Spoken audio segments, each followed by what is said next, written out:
Everybody can hear me just fine. I gotta check. Alright, hold on. Oh, wow, yeah.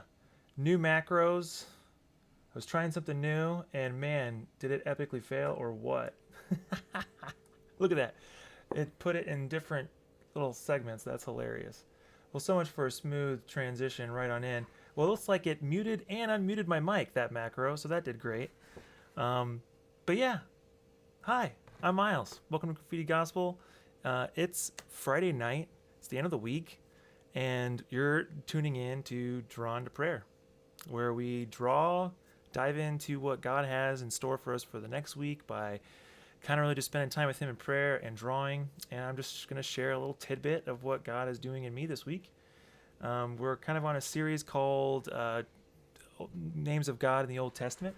But first, I wanted to share this with you.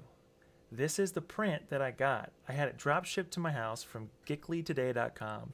And man, I'm so impressed with the quality. It really brings me peace of mind knowing that instead of having to try to do it at home and like color correct and print off a few different copies, that I can just straight up do it with a click of a button, have it shipped to whoever needs to, whoever bought it, and know that they're going to get a perfectly good print. So this is what it looks like. Check it out. If I put it up here, it's as if you're just, this is how I wanted to start this tonight, making you think you were looking at a print or the actual artwork, but it's the print. Look at the quality. It looks so good. The colors are so perfect.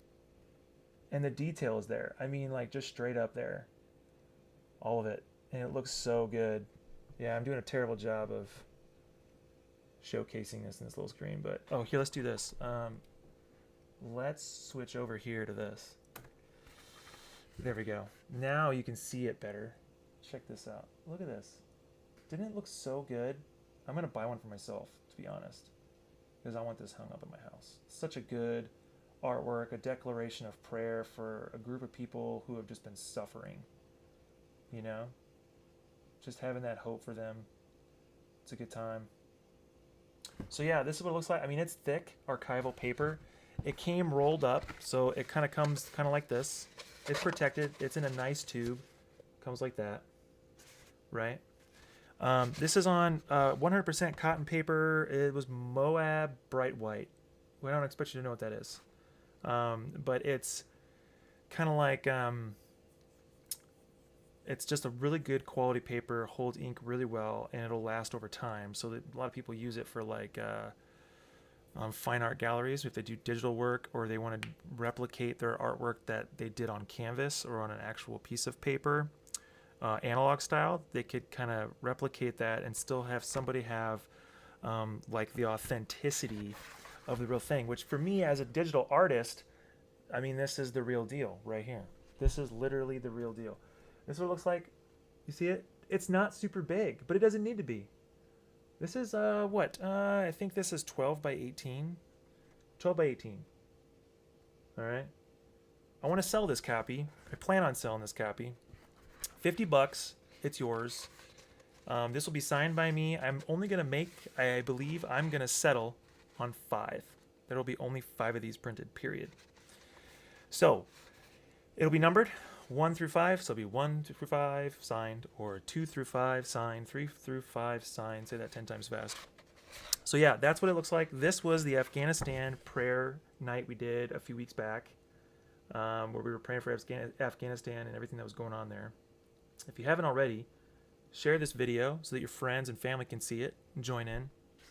You can watch it after it's done live too, on Facebook, on Twitch, on YouTube. It's all going to be there. So yeah, $50. This will be shipped to you, and you can frame it in a nice frame from Michael's or Hobby Lobby or wherever, and it'll look fantastic. The quality is just top notch. So I'm super proud of it. I'm very happy with the outcome of that picture. I can't remember how much time we spent. I think we spent,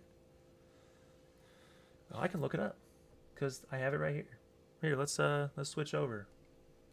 We'll get some tunes keys going too, you know, because why not? So we'll just have it pop on over.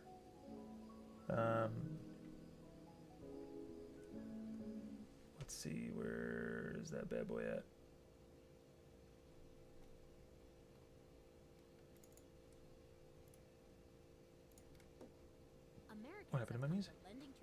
I knew that was going to happen as soon as I did it. Really? Can you not do that? Thank you. Goodness. Okay, so anyways, as I was rudely interrupted, let's go here and show you. That's the print. I mean, it literally looks just like it. They did such a great job of color correcting it. It's fantastic. Oh yeah, that's what I wanted to do. I wanted to go in here and let's see here. Let's go canvas information. Sorry. Switch it over. There we go. Yeah, so I did 15,344 strokes, 13 hours and 6 minutes. It's a 555 megabyte file. It's 13, almost 14 hours, well, 13 hours of dedicated work. It's signed. It's dated by me digitally. So yeah, I'm going to post up a little tidbit on that on Facebook. I know there was a couple people that actually shared interest of wanting to have a copy of it, and so that will be how you'll do it. Just DM me. Say, I want it. You can Venmo me, or you can PayPal me, and then I will ship it to you, and it'll be yours. There will be a limited amount of 5. 5. Of A Reason to Celebrate is the title. It turned out so good. It was a great time. So yeah, let's see here. We're going to go into what I was gonna showcase another artwork, but I think we're just gonna save that for Drawn to Games, which is on Monday, because it's a game themed thing, and I want to keep the the momentum of just keeping it intimate and chill, not game related at all. So we're gonna talk about Jehovah Jireh, and I'm gonna dive into a new artwork based on that name. And I keep staring at my other screen, so I'm just going to minimize it because it's driving me nuts. Let's see. So yeah, this is what we're going to do. It's going to start drawing. Feel free to, chime in. I can't actually do that because I need to be able to see if people are going to say hi. So I'll make it smaller. There we go. There we go. Let's see here. Let's start a new one, and I'll start chatting about it. I don't know, I just love this size. I think I'm just going to stick with it. It's just kind of where we're definitely, I think we need to go a long ways. Yeah, that's probably how it's going to need to be from when we start. With a pen. There's my pen. So, here's the deal. In just some time tonight, I'm sitting in my room, in my kid's room, just kind of reading up on in Genesis on the story of Abraham, because Jehovah Jireh it's mentioned one time from what I've read, and it takes place in that story of Abraham and Isaac, where he commemorates the mountain that the Lord provided for him. So they called it the mountain for which the Lord provided. In some way, shape, or form, that term. So I don't know. It was interesting because I think that any of us, would correlate the word provide with, hey, God provides me with everything I need right now, or for me to do what I need to do, or to pursue my dreams, or to have food on the table for my family, or to have a good job. I know that a majority of my life growing up, I always had, before I knew the Lord, before I gave my life to the Lord, and was starting to pursue Him on a regular basis, I was always very fearful that nothing would ever come of my life. I remember being, I had a lot of anxiety about it growing up, where I even went to a doctor a couple times just for anxiety issues. And really it's just because, that weird feeling of just not knowing your future, and knowing that other things are gonna dictate the direction that your life goes, whether it's other people, friends, family, enemies, people you don't care for, jobs, bosses, other countries. other circumstances, global circumstances, you know, kind of like when 9/11 happened. I just remember being so terrified of how that would potentially affect my life as an 18-year-old. You know, and again, before I ever knew who Jesus was. So it was just interesting. So the blanket statement for God who provides is, okay, God provides. That's it. But, you know, when you think about it, it's kind of like he provides more than just that. I found it interesting that in the story of Isaac and Abraham, I wrote it down here in notes. Letting go of the idea that God promised me a son. That's my personal note, which I'll chime into. Being hyped for God's covenant, letting go of Isaac was letting go of his descendants. Abraham had his own idea of how God would provide. I think any of us can relate to that. That when we're faced in circumstances where we expect God to show up a certain way, our mind just automatically, almost probably like a defense mechanism. It's just a way to deal with trauma or stress or anxiety in life, where you just, hey, this is probably how I would like you to show up. So can you do that?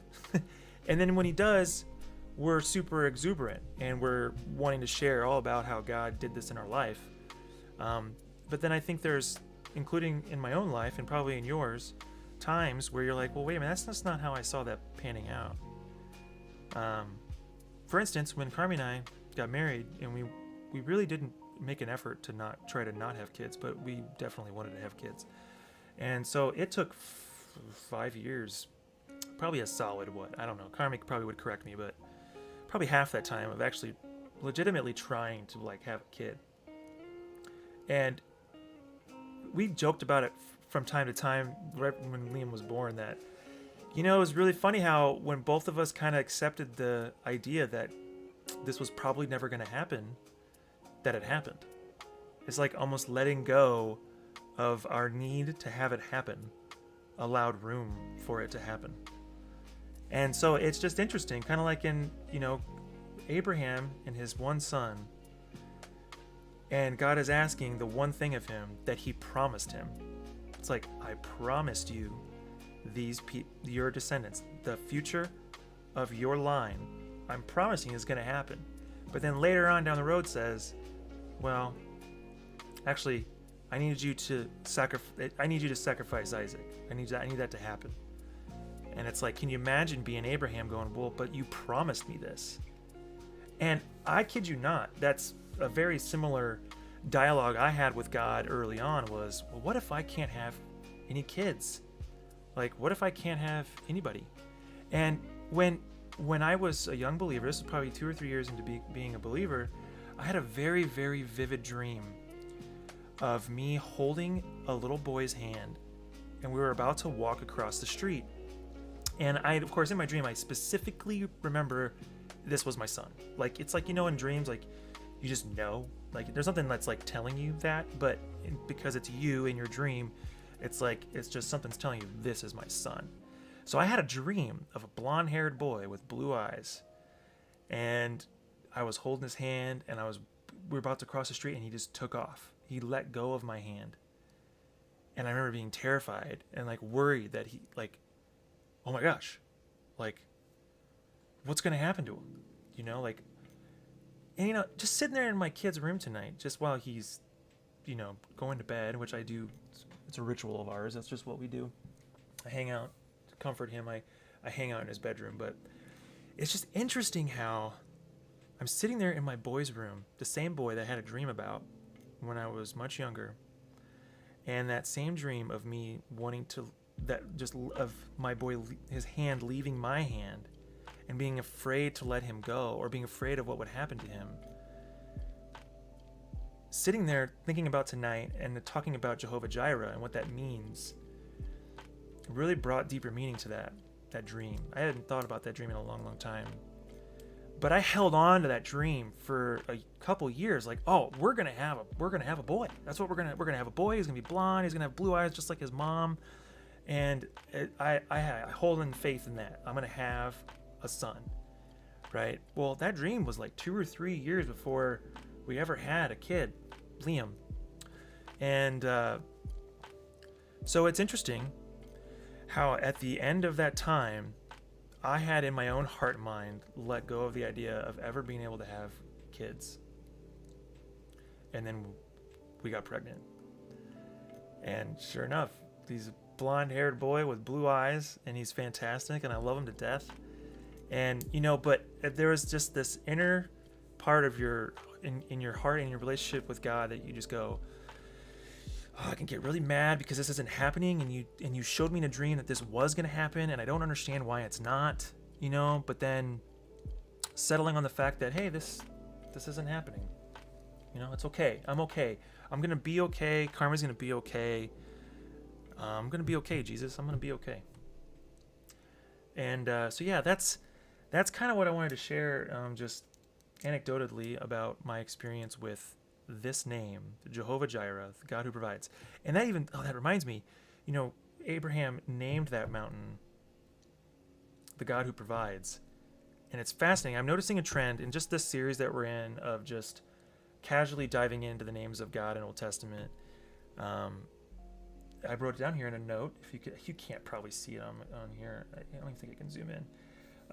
But I wrote down on here, see and being seen is such a reoccurring theme.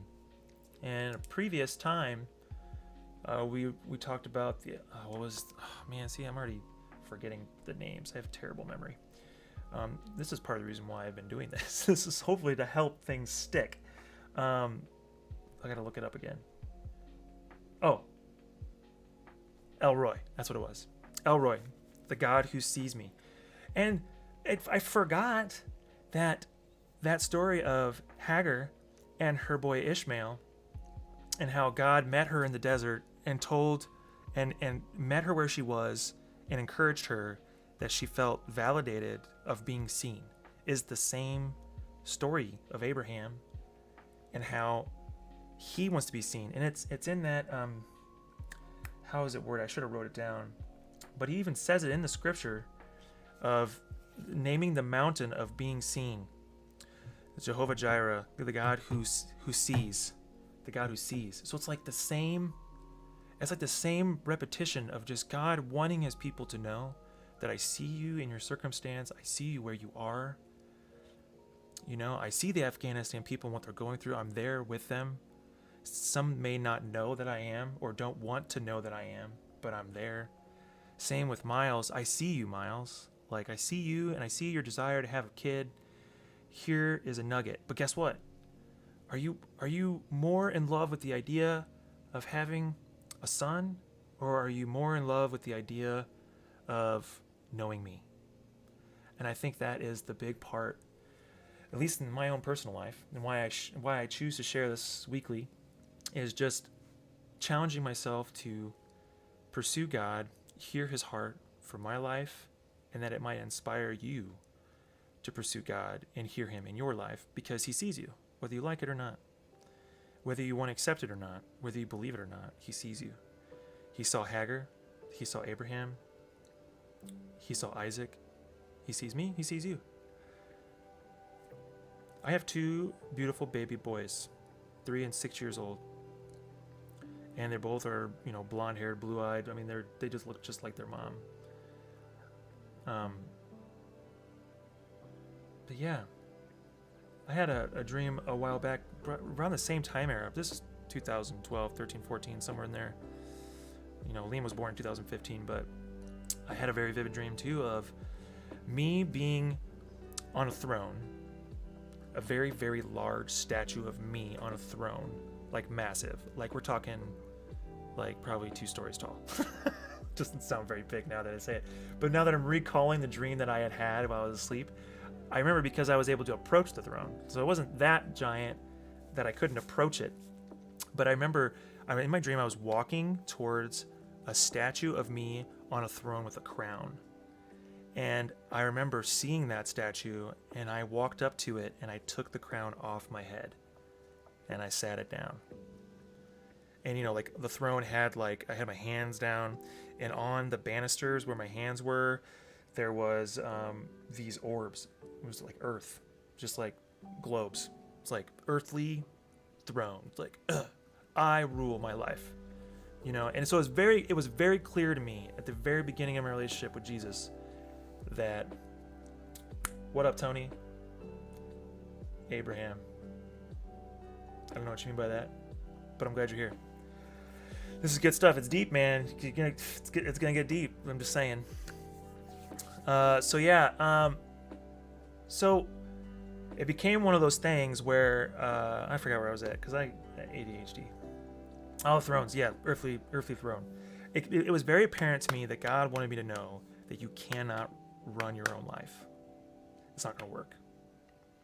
And so I've been very settled on the fact that some of these things I have to just give him.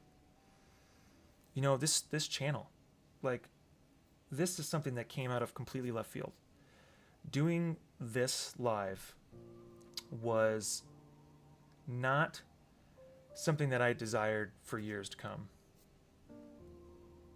Yeah, Abraham Lincoln size. Yeah, thank you for elaborating, Tony. Yeah, it was like that, but, you know, maybe a little smaller. I don't know. But, I mean, it was a vivid dream, dude, and it was very powerful, and it was it changed my life. It changed my life. I actually drew an artwork on paper with marker and of that dream, which I will end up doing on this stream digitally at some point. But yeah, I mean, the whole point of this channel and this whole segment of Drawn to Prayer is not to force scripture and dogma down people's throats. It's really to exemplify and show with every being of my body and my mind and my soul that you can have a really genuine relationship with Jesus and it not be weird and it not be creepy and it not be exaggerated or blown out of proportion or super religious. I mean, I have very, very vivid accounts of experiencing him on deep, deep levels. And a lot of those happen in my dreams. And I'm very thankful for them. I mean, they changed my life. So yeah, those two dreams, the one about my boy, seeing that ahead of time and then meeting him, it just solidified, like, oh, you are running this show, Big Daddy-O. You are running the show, not me. You know, so yeah, the Jehovah Jireh, that's what we're going to doodle tonight. And I this may be a stretch, but the idea is not going to be to draw this throne. I think that's going to come later. The one idea I've had for a while now, and I think really speaks to provision, Jehovah Jireh, God who provides on the mountaintop, is a grave. Because if it's one thing that God does provide, it's salvation. It's we all will face that ultimate time in our life where we will die. And it's scary. It freaks me out. I think about it regularly. I'm 35 years old. I have 2 boys and a wife. And my biggest fear in my life is leaving my boys behind and my wife. And just the thought of my boys uttering the sentence, yeah, you know, my dad died when I was 12, like, freaks me out. It just freaks me out. God knows it. He knows that is my biggest fear. You know, because I've met kids or friends and family that, you know, oh yeah, my dad died when I was like, 8. That freaks me out.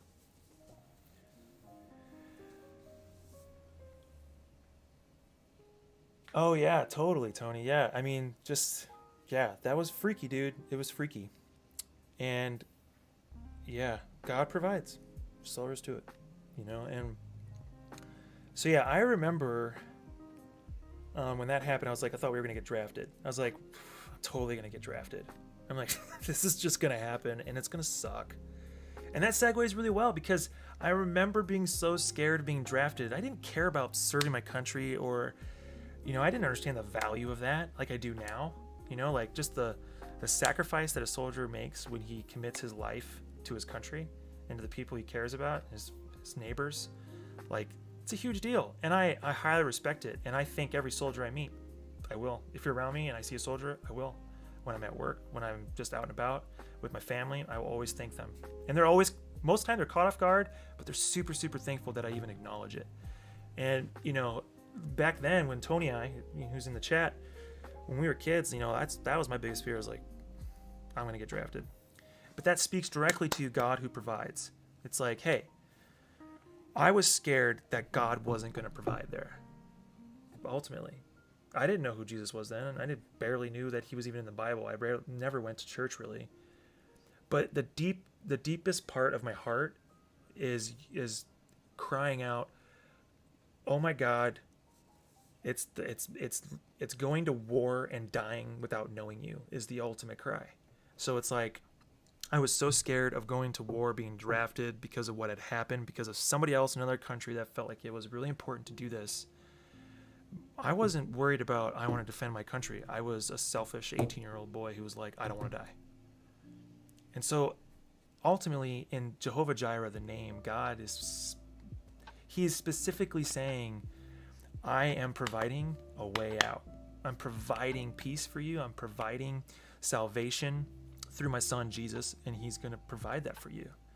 Just acknowledge the fact that he's there, and you're going to encounter him in ways that will blow your mind. And just, if you're just tuning in, please come back and rewatch the recording, because I shared a really good tidbit on just like encouraging dreams that I had about having my boys, having the doubt of not being able to have kids, and then God providing. But I had to let it go first, So this leads to the artwork that we're going to sketch out. So segueing to this, all right, I got this up. I mean, I'm not even, I got it, you just got to get this down, someday I'll get this down. It's like I'm a talking head. I might as well be a talking head, right? So here's the deal. The idea I have for this artwork is simple. A grave. The way we're headed as a society is a little freaky, because if you think about it, sorry, I'm adjusting my mic real quick. If you think about it, with social media and just this channel, like that was a thing. I'm totally rabbit holing back and forth, but I'll get better at this over the months and years. I'll become like a pro. I'll be like Joe Rogan of this whole realm, right? So it's like, where was I at? Let's get focused. The grave artwork, social media, and this channel. So this channel was something that came up last minute, and it was something that I was very passionate about. And as I started to kind of dive into it, I was like, oh, this is going to be too much fun. Like, I'm combining so many of my favorite things all into one thing, and I'm going to obsess over it. It's just going to be, but it's been great. It's been really good for me art-wise. I've done more art in the last 2 months than I have in the last 2 years combined. So I've grown as an artist. It's been encouraging. I've grown in my relationship with the Lord. And it's been non-religious about it. It's not been being in the Bible every day. It's just living my life like I normally do, but with the accountability of saying, I want to share it. So I'm going to show up to him, and I'm going to show up to y'all, and I'm going to show up for myself. And, one of the big things that I've been struggling with is it's a new channel. I don't have a lot of viewers. I don't have a lot of people. And, and I share with my wife, and she's always there for me, and she loves me with all her heart. And so she always hears what I have to say, and she's not afraid to tell me what I need to hear. And so she will. She'll be like, Miles, if this is going to be an issue, you shouldn't be doing it, because it's not good for you. Because I am a words of affirmation person. I love being told that I'm doing the right thing, that I'm doing okay, that I'm, that's just how I am. And thanks, man. I appreciate it. So it's like one of those things where like I had to let go of the notion that this channel was going to become like Dr. Disrespect. Oh, 10,000 viewers and everyone's going to cheer my name. It's going to be awesome. What does that sound like that I've already shared? It's me sitting on my own throne with my own crown saying this is how it's going to go down. And I wanted to come in tonight going, you know what? If I'm going to talk about this Jehovah Jireh, the God I believe in and follow with all my heart for the last 14 years of my life, I have to address the issue that is this channel, which is something that I enjoy gratefully, and is just as much as Abraham enjoyed having his son, and just as much as he enjoyed the promise that God gave him that he will have descendants that will last forever, and then having to face the idea that I have to let go of that. But if I let go of it, then it may not happen. And it's like, well, at the end of the day, this is what my wife said. I'll give her all the credit in the world. Jesus leaves the 99 for the one. So if this whole channel is for one person to go, you know, that makes sense, I need to look into that. Or, man, this is just fun because I can grow as an artist because he's an artist and he shares this stuff and I can tune in. If it's just those two things for one person or two or three and that's it, then in Jesus' eyes, that was all it was for. So I have to push aside my ego and go, gosh, as much as these dreams and admirations and aspirations, whatever the word is, that would mean to me in my desire of desires, which is to have this be something that could be a thing that could go on for a long time or could provide income. There's that word, provide. Oh, if this could only just provide enough income, I could do it full time. That'd be perfect. And it's like, no, not necessarily.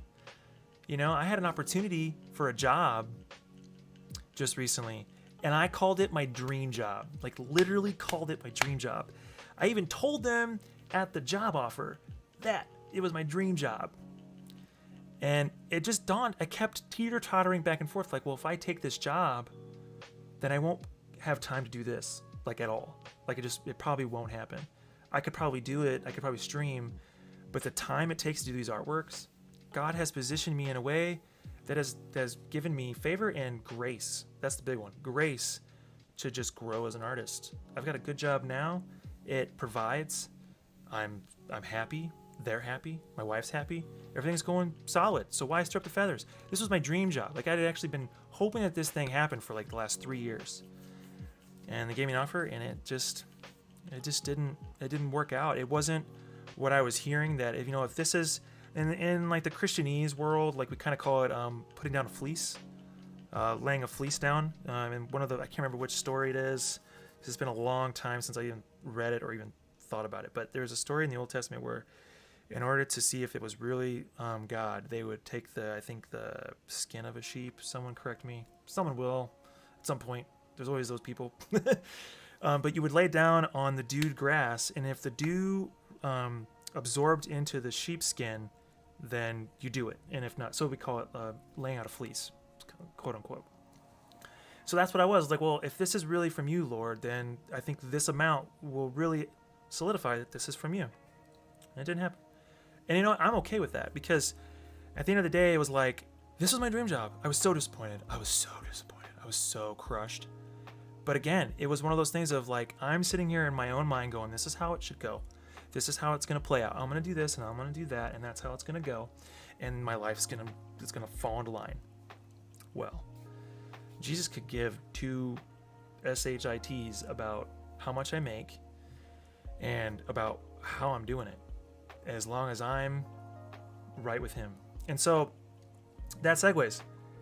This channel, he provides, not me. The people who show up don't provide.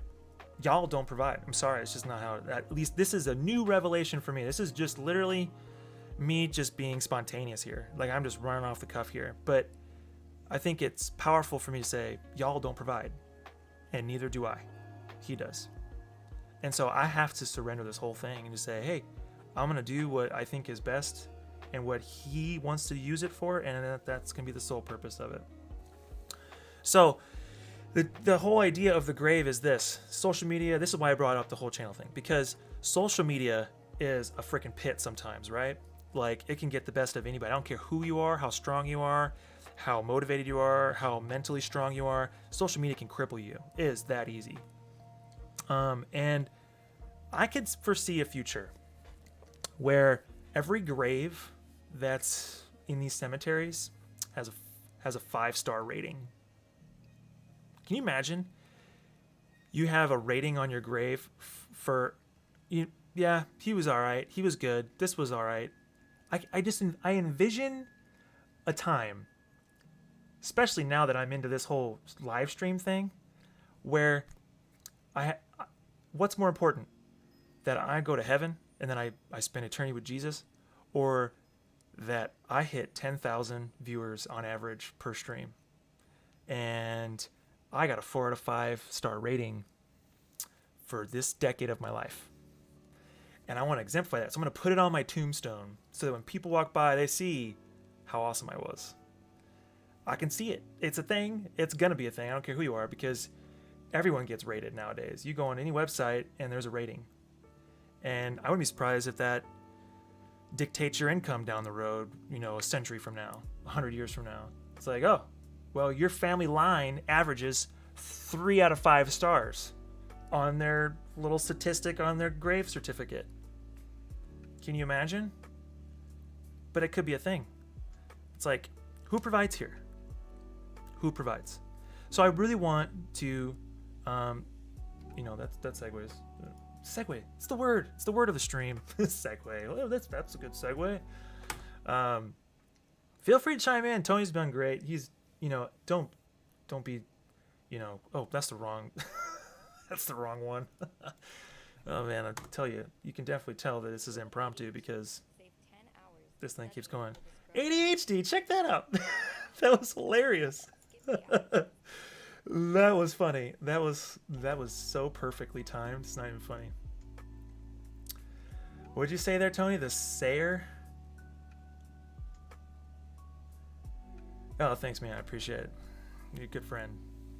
What did you say there, Tony? The sire? Is that a typo, or is that like a thing that you need to elaborate on? Because I don't know what it means. I want to know more though. So, are you serious? Because I've watched a handful of those Black Mirror shows and they're freaking gnarly, dude. Yeah, dude, I'll have to check that out. What season is it on? I think I did see it, but it wasn't like on the gravesite thing. It was like every decision you make affects your star rating. Isn't that what it was? Every decision you make in your life affects your star rating. I bet you that's what it is. But yeah, I mean, thanks, babe. I just now switched to multi-stream and saw that you commented. I appreciate it.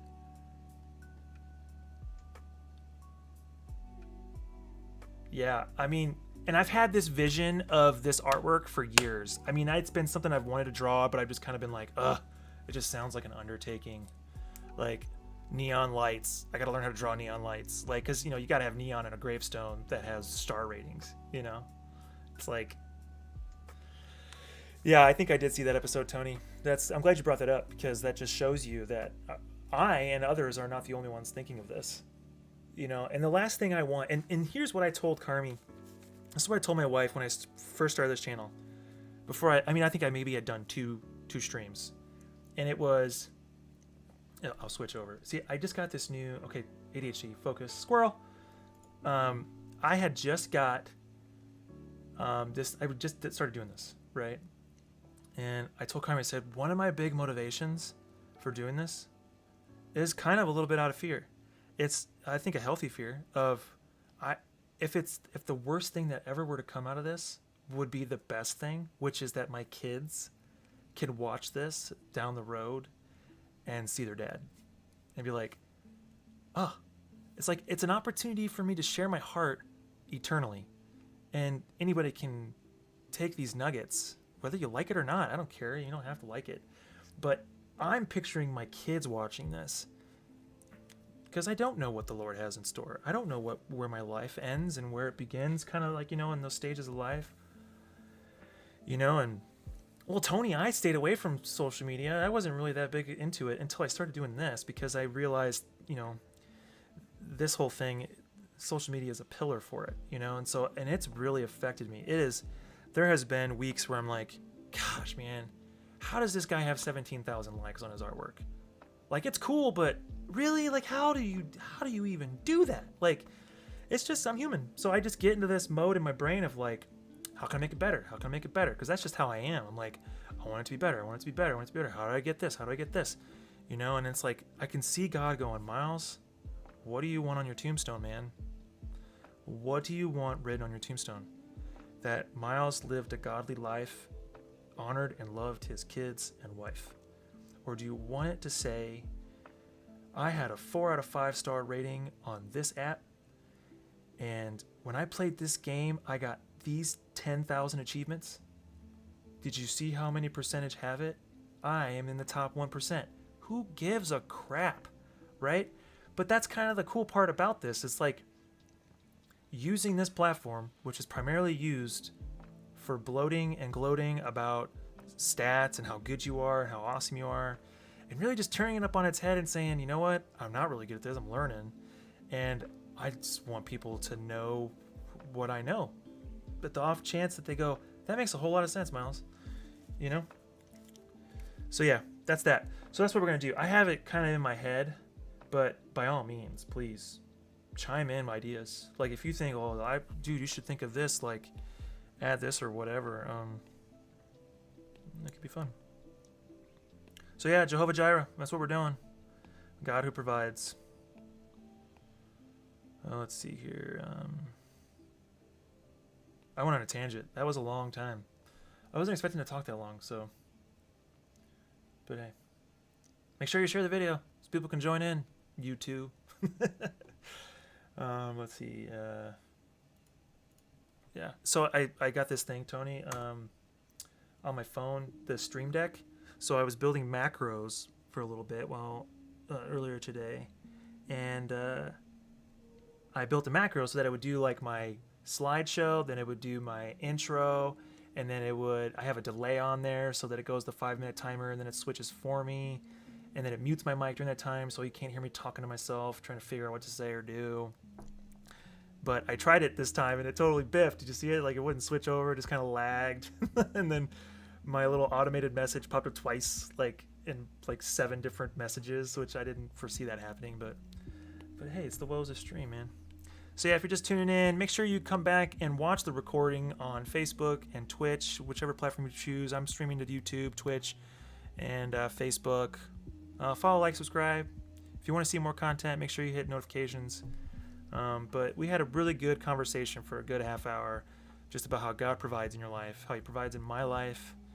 Some really profound, just impromptu conversation. I think that was really encouraging for me and for anybody who watches. So make sure you come back and watch the beginning after it's done. Let's see here. Okay, so like this is kind of what I'm just going to sketch, man. So I pictured a big one, right? So here's my big thing, Tony. And maybe you can kind of chime in. What did you said something right? I make music for music kids. I feel you. Yeah. Yeah, you can't do it for likes. But you want to, right? It's like, it feels so good to get a like. That's why it's backed by science. It's backed by science. Like, some psychiatrist was like, if you make it look like this on the stream, or when they click the button, they'll feel gratification. You know, like, it's totally all just psychological, and it works, and it gets the best of me every time. But I'm learning how to maintain it. My wife is a good pillar in that. She grounds me. Jesus grounds me. He's been reminding me tonight. And that's the kicker, man. Like, I did not sit down every day this week and spend time with God or the Word. But I had a dedicated 20 minutes tonight before my stream reading the Bible in my kid's room while he slept and preparing for tonight. And that's all it took. That's literally all it took for him to say what he needed to say and for me to listen. That's all it took. So here's my thing, Tony. I want your advice on. So I had two trains of thought. Okay, what'd you say? Oh yeah, totally. I mean, you have to, like, do it for the right reasons. Do it for the right reasons. You know? And so, like, okay, so here's my idea. So, like, the idea is, like, it would be more visually appealing. Here, we'll just write it down here. Jehovah Jireh or whatever. I think that's how you spell it. Yes. Jehovah, right? Yeah. Is that the grave would be plain and bland, but the other graves around it would be lit in neon and 5 stars and all that other stuff, or the other way around. Because what I would like it to be is I want it to be convicting. I want you to look at it kind of like Black Mirror show, because that show is all about just convicting the crap out of you. Like, you want to have this happen to you? Go do it. And then this is what's going to end up happening. I feel like that is what I kind of want it to do. I just want to know your thoughts, because I could just put a bland stone. It's just, everything in me art-wise says center of the art piece should just be like this bland thing. But having all these other stones, you know, like, and I don't know, should I do like super futuristic, like they hover, you know, like they hover and it's like a hologram, you know, or I don't know. So it's like, I like the idea of it being like at foot level or like at ground level, grass, straight on, and you see your name written, and then your rating, like, right? If you're just tuning in, I'm starting a sketch of an artwork based on what we just talked about for the last 30 minutes about God who provides, Jehovah Jireh. That's what we're praying about. That's what we're leaning into. And the idea and the composition is a graveyard, a headstone, like a tombstone, where it doesn't just say your name and when you were born, but it highlights your 5-star rating. It will add video game achievements. We'll add, who else knows? I mean, if you have any other great ideas, put them in the chat. I mean, I want to hear them. Like, here's a good one, right? Get this one. Your most popular tweet. And that's what you're known for. Like, what? Like, it hurts me even thinking about it. So yeah, the question, I think we need to go sideways, because here's the deal.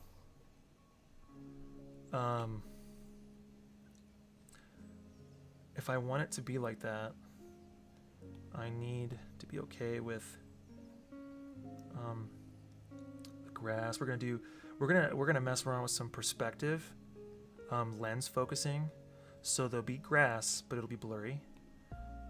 But we're just gonna do the sketch. So my goal for this channel, as of right now, for Drawn to Prayer, just based on feedback, kind of just like after doing it a few times, is it's nice to sit here and draw for 3 hours, but I'm actually, in a way, kind of like Moses, where he wasn't very public conscious.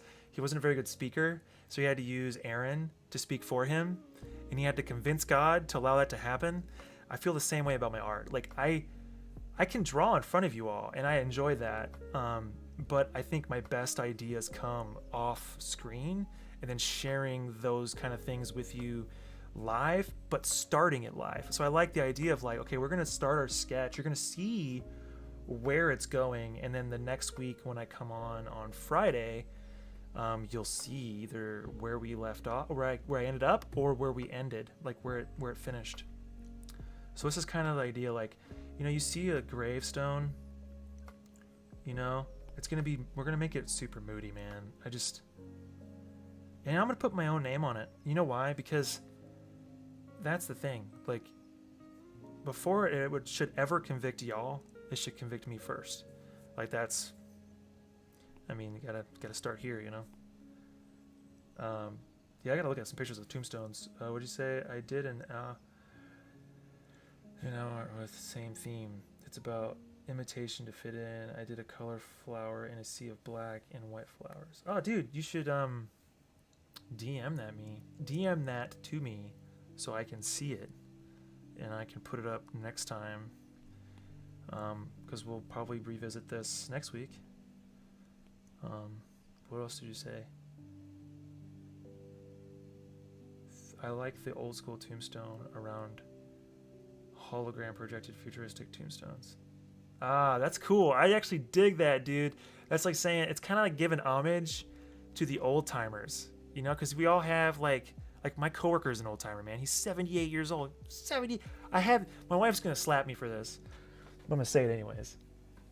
Can you guys hear me good? I feel like I've been all over the place, but my mic should be, it's right here, but it should be pretty clear. So here's the deal. I asked my coworker yesterday. I said, "Hey," and this is so on cue for this. And I didn't even set this up. This is not set up, okay?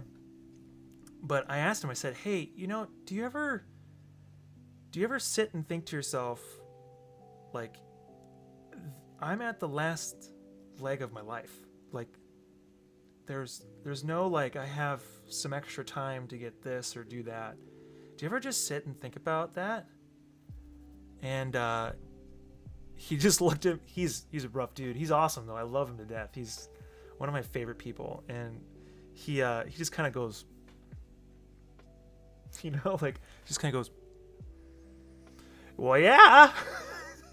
I mean, he's 78 years old, but it I don't have a problem asking those questions. My wife, if she was with me, she'd be like, Miles, like, smack me or whatever. But I just genuinely was curious because I'm 35 and I think about that death, like, Jesus, are you going to be there? Like, I mean, I'm trusting you, but hey, I could have totally screwed up somewhere and I just didn't even realize or whatever. I don't know. But, death's tangible, man. It's tangible. And so he's 78. And I just was like, I just wanted to have a moment with him. And I was like, do you just sit and look back on your whole life and go, who knows how much time I have left? Like, do you savor that?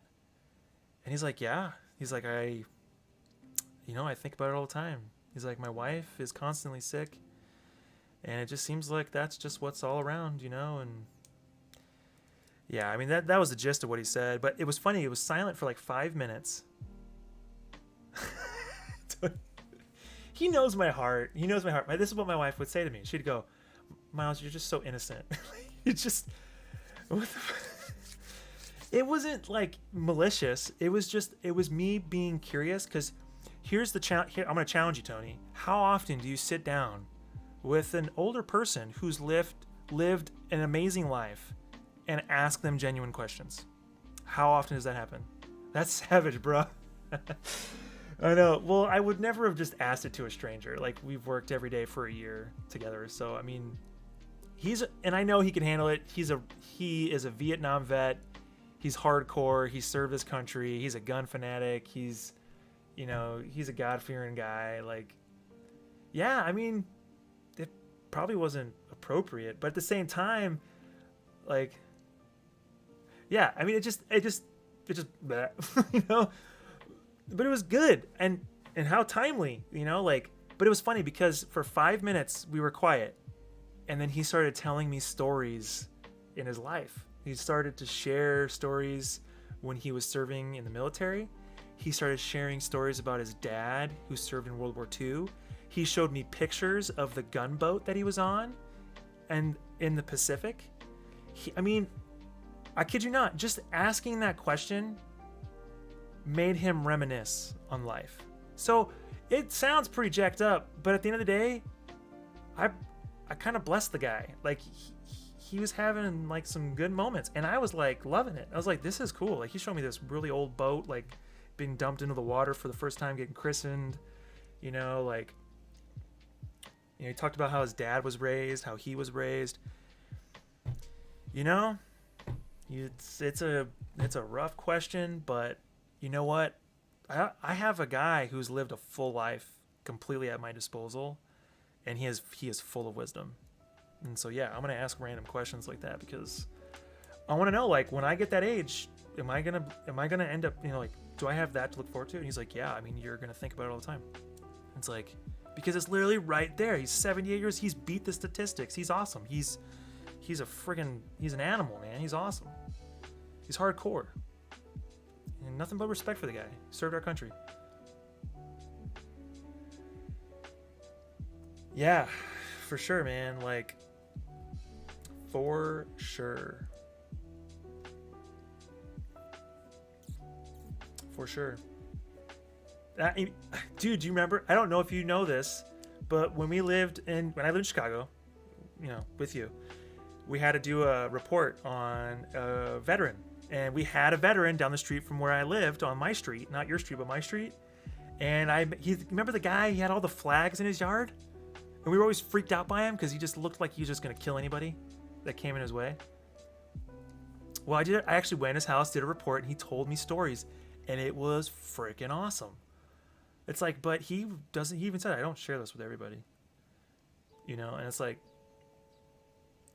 but just your comment earlier about an old stone surrounded by a bunch of futuristic hologram rated my best tweet. I mean, this is what I get. This is what hurts me. Hey, this post did better than 75% of your other posts. And I'm like, well, Well, now what? it's, it's messed up. It's so messed up. I get encouraged because it's doing better than the rest of them, but then I look at the numbers and I'm like, well, it's, you know, yay, I got 35 likes on that artwork. I've arrived, you know, like, so yeah, this is what we're doing, man. Okay, back onto it. Tangent, over, drawing. So I love that idea. I'm totally doing it, Tony. I'm totally doing it. Yeah, and he didn't give a rat's butt, man. He didn't. Yeah, that's crazy. I didn't know that he got fined all the time. Yeah, but I was scared out of my mind going up to that front door. But I did it. And he shared stories, and I wrote that report. Excuse me. So yeah, this old stone, you know, I'll probably do some like flowers. You know, I'm going to have to look up some memorabilia stuff. What do you leave on a gravestone? The only gravestone that I am aware of or have memories of is my grandfather, but it's in Indiana, and it's a flat stone, though, so it's not an upright one.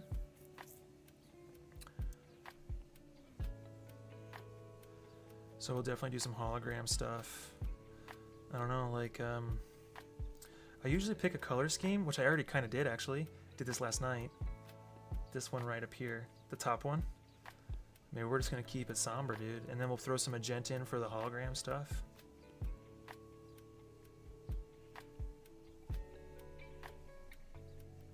Since we're nerding out together, Tony, I'm going to show you something. This is my newest artwork. I'll show it to you. I was giddy. I worked on it 2 days ago. Turned out awesome. I'm going to reveal it on Monday, but you're here, and we're hanging out. So this is another No Man's Sky poster art, and it turned out awesome. Check that bad boy out. Oh, yeah. The sandworm from the new expedition. Turned out really cool. Yeah, he turned out sweet, didn't he? Yeah, boy. Yeah, so I'm excited to share that on Monday. The time lapse and all that stuff. I think it should be raining. I mean, what better sci-fi Black Mirror-ic kind of thing if we don't have it raining? And I've also never really done an artwork where it rains, so that'd be kind of fun. I've never like drawn anything where it's raining out, you know.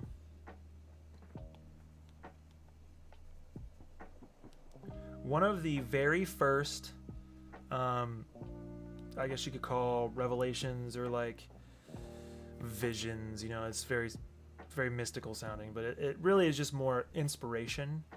After I said my prayer, gave my life to the Lord, was of a crowd of people on a busy street, kind of like New York, walking with their heads down, with their heads in their phones. This was 2010, so this is 11 years. No, this was 2008. This was 14 years ago. With their heads down on their phone, and he's in the sky, like, ready. Like, let's go. Let's do this. And no one's paying attention. Like, the biggest distraction in life, right? And they're my greatest assets and my greatest tools. So hopefully I look up at the right time.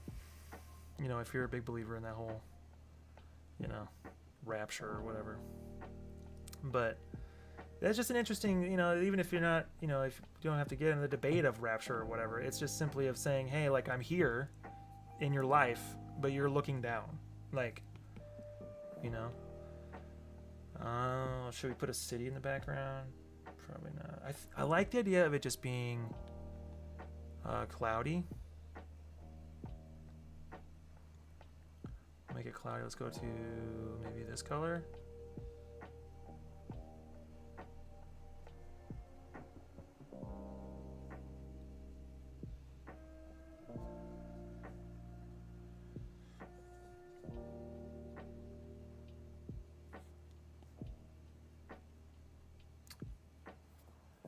I wonder if we like put like what if we put like a on-off switch, like, you know, a button, Apple phone button, like where you just swipe to turn off the setting. So it's like the stars are there but they're off. That'd be kind of cool. So the idea here is like, well, shoot, let's just look. What time is it? How long have I been streaming for? Oh, only an hour. Oh, that's good.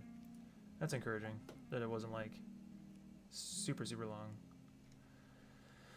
Hey, if you're hanging out with me, please, it really helps support the channel if you could also share the video on Facebook, share the video if you're watching on Twitch.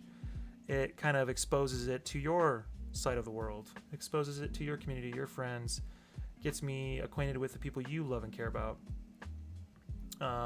Also, liking and following on Twitch really helps out the channel, helps it grow. We're casual here.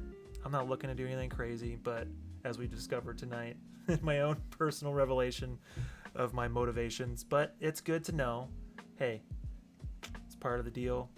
If you're a follower, if you're a fan of what I do, but it really goes a long way just sharing the video on your Facebook feed.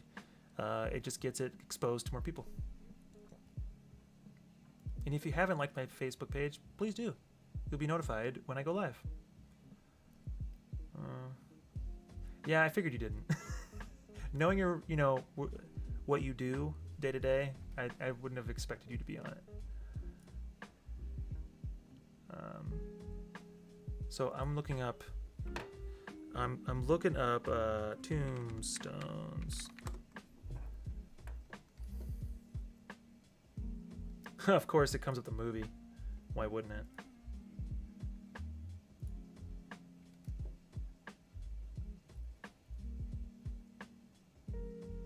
I think that's so classic, right? Just like the kind of angled one where it's like, where it looks kind of like, oh, that'd be cool because you could like angle it. So it's more like this, right? And then it does this whole like this whole curve thing, and then it kind of sits back. So then it's like kind of, and then, okay, this is good because I want it to feel old, but not like be too old. So this one's, the guy died in 1962.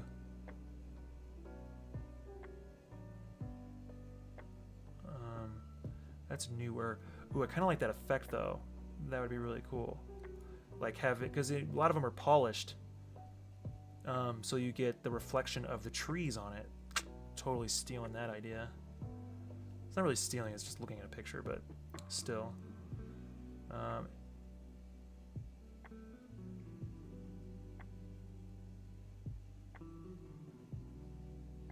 That's interesting.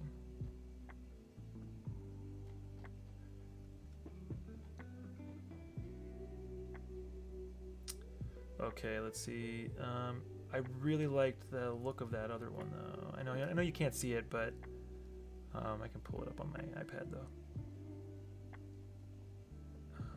Where is it? Oh yeah, I could do the whole like pedestal with the pots for the flowers, too.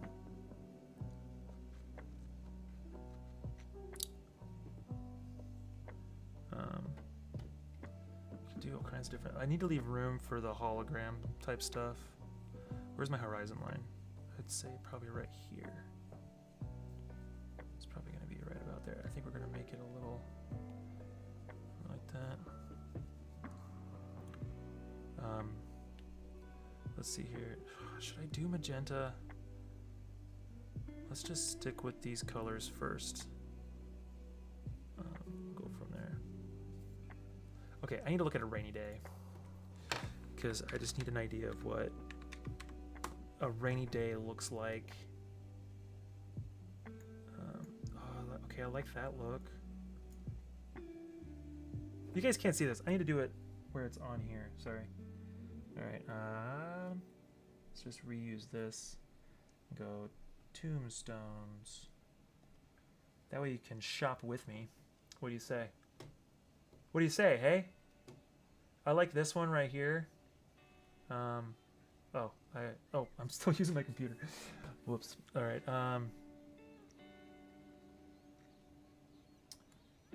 Let's see. images. So this one is what I was kind of thinking is like, this one's kind of cool. It'd take up a lot of space. But this is what I was talking about, Tony. This one, because it's kind of like angled, but it has, I can do some cool, like the banner thing, father, you know, put my name in, the date with the cross, then it's very traditional, and then cover it around with a bunch of, yeah, I think I'm going to try that. I can see this going two ways, guys and gals. You are too an artist, Tony. Don't even tell me that you're not. I'm just trying to engage my audience here, bro. All right.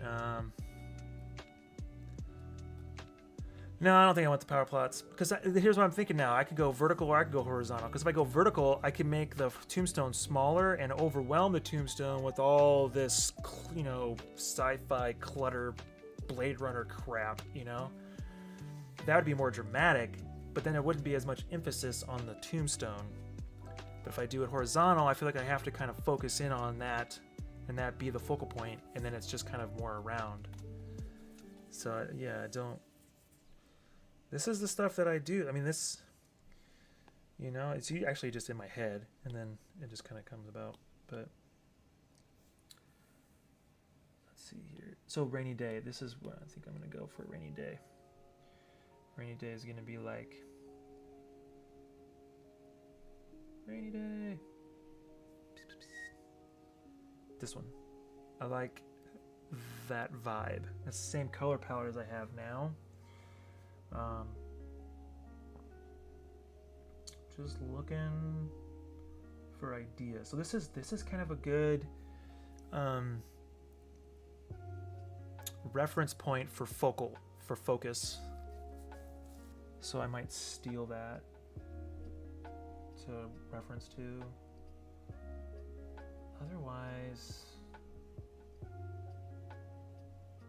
well, let's see. Let's just look it up. Let's just see if there's cool photos of rainy cemeteries, which why wouldn't there be? Come on.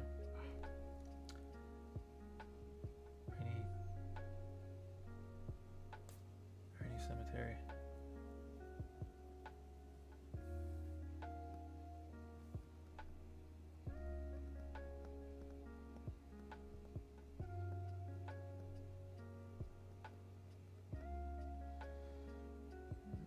Fog is kind of cool.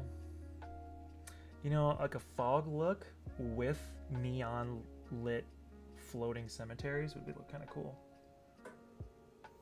No, not a mausoleum, no.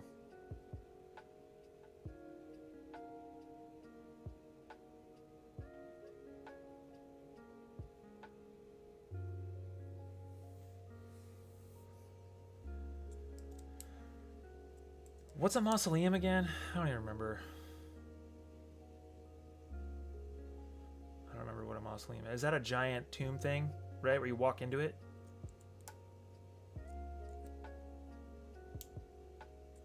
Yeah, so like...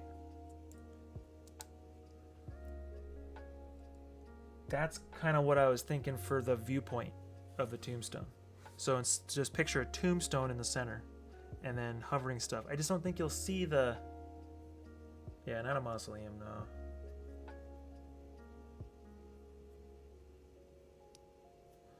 You know, I'm gonna go with my gut instinct on this one. I'm gonna go with my instinct on this one. Saddle up, partner. Here, let's go here. Back to here. I'm just gonna go with my gut on this one. I think it's gonna make more sense to have it. I'm a bit more iconic, anyways. How I approach this stuff. Oh yeah, see that I turned the music on and off. I got a button for that now. I've got a button for that. Let's see here. So I'm picturing like this little tombstone, right? Old school, baby. I think this is gonna be more impactful. I think it's gonna say more to the viewer by having this menial little tombstone forgetful, right? It's just totally forgetful. Like, just don't even want to think about it. Okay, Harry. No, it's Floyd, baby. I'm gonna have to go with my instinct on this one. Saddle up, partner. I want to do my follower, like alerts, Dumb and Dumber memes. That's what I want to do eventually when I ever decide to actually get to it. We're gonna make that smaller. I want it to be smaller. Still gonna say my name, don't worry. And then I'm gonna put the grass down. We're going thin. This is just like, I just like this composition. I don't know why. Don't ask me. It's just, it's my thing, I guess. I don't know. It's just my thing. And totally redeem yourself. Yeah, buddy. I could do that. I could do that all day. Man, for real. Maybe I'll do two. Maybe I'll do the horizontal one, and then I'll do the vertical one. I mean, why not? It's just more content, right? It just gives me more ammo.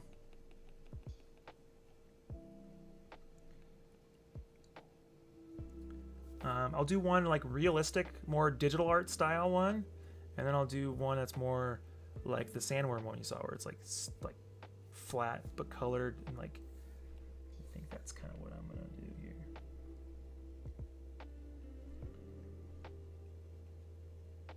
So there's pedestal one. It's like this. I'll just go with it. I'm just gonna do my own. I don't need to look at reference. That worm picture actually was done with no references. I was just really in the zone. I get a lot of downtime at work, so I have some free time usually every day to do some art, so it's very beneficial. Because with 2 kids and a wife and a full life here at home, it would be impossible to do at least one artwork a week. It would be nearly impossible. I mean, you know, you got kids. How's your baby boy doing? I saw that family picture on Facebook. You guys look sharp.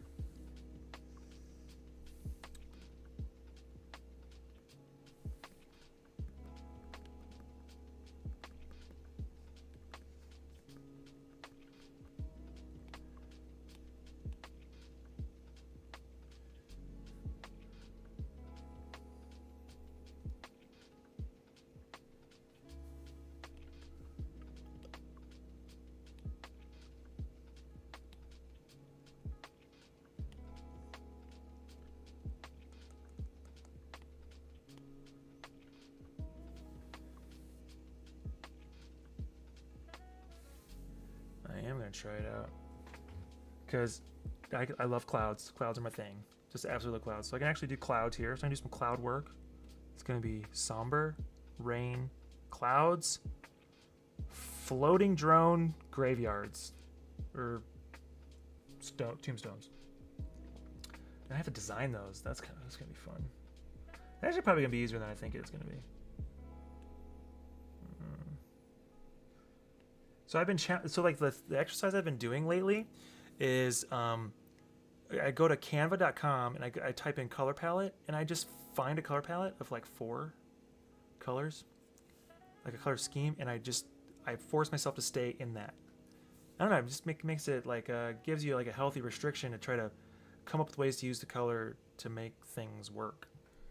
You know, so like I got these 4 colors. Like I kind of gravitate towards the same colors a lot of the time, but I've been doing really good during the stream stuff, trying to step out of my comfort zone with these colors. Like that last one that you saw, that was all pinks. Like I don't ever draw in pink, but it was just nice to go, I've never drawn that color scheme, and it turned out really nice.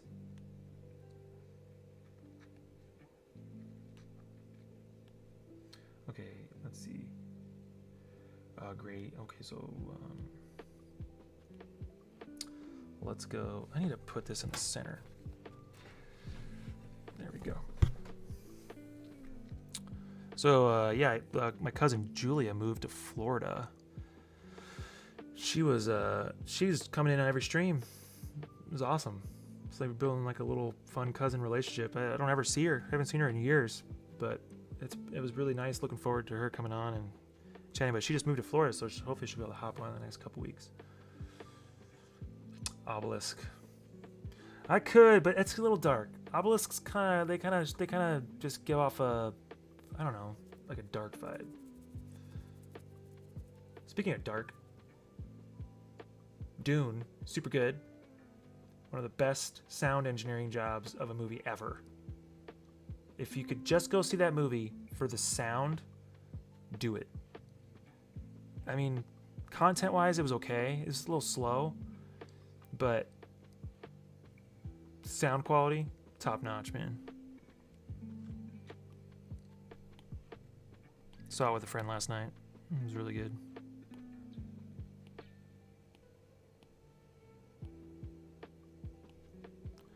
Where's that airbrush?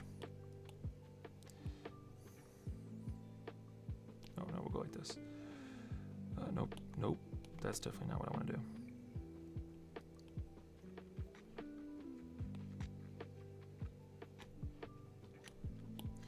I'm all over the place.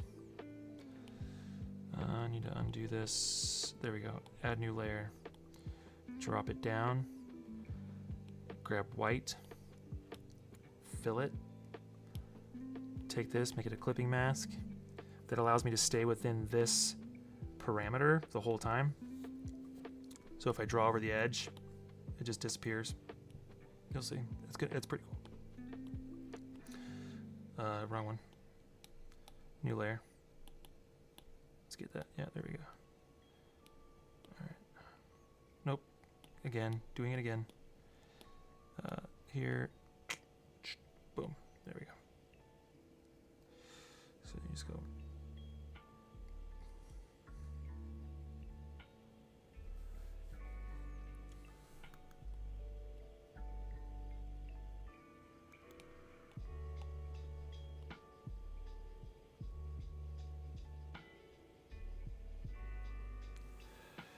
All right, which is it? Yeah, I'm watching it tomorrow. Dude, heck yeah, bro. Tell me what you think of it, because do you have a good sound system at home, or are you watching it in theaters? Because I will stop you dead in your tracks. If you do not see that with the loud, like a really good sound system, you're going to cut yourself short. Yeah, I'm actually going to read the book. I tried reading it like 8 years ago. Couldn't do it. Just my attention span was just like, nope. But I'm going to now read it because it doesn't conclude. That's the only spoiler. Okay. I'm just warning you. Like, you want that intense loudness. Like, you want that full-blown surround, because there are some tricks they do in that mix that is just incredible.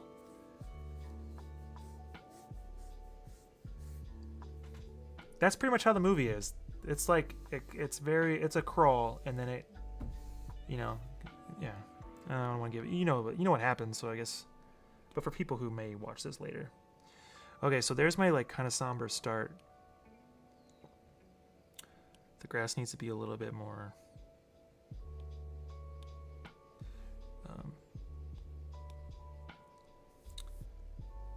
The question is, should I save that color and use this dark blue?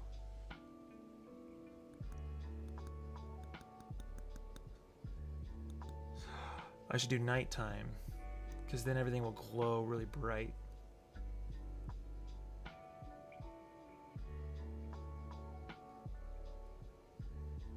That makes sense. I mean, they definitely left you hanging at the end.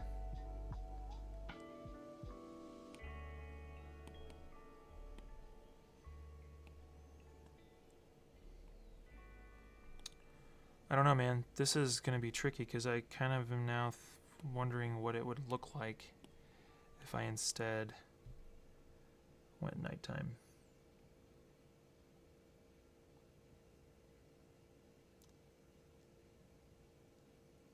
That would also make the tombstone dark.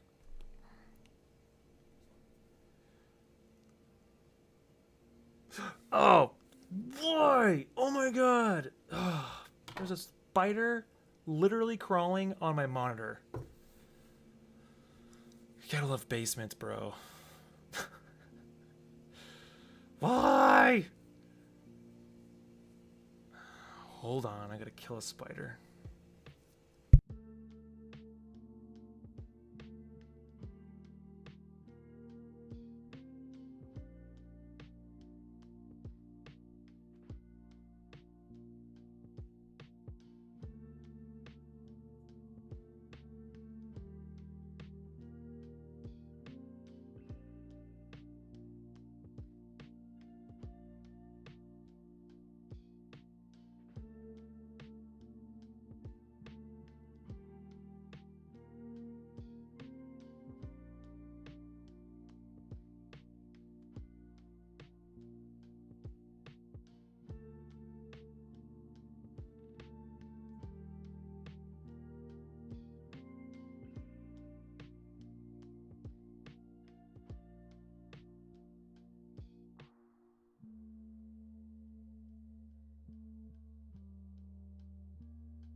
Mike. Yeah, whoops. I forgot I muted it in case I screamed when I saw the spider. Okay, so like what I'm thinking is like, I'm just gonna play around here with ideas because that's what I think these nights will be about.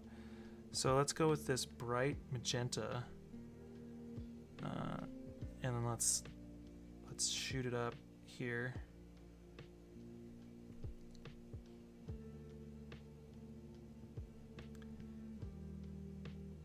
Okay, and then go here, freehand.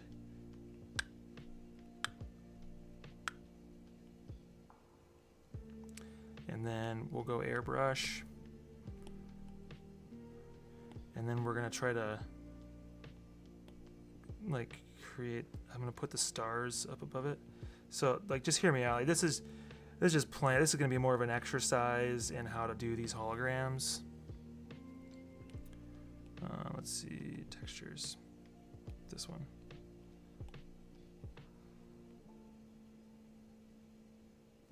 I'll zoom in so you can see it better.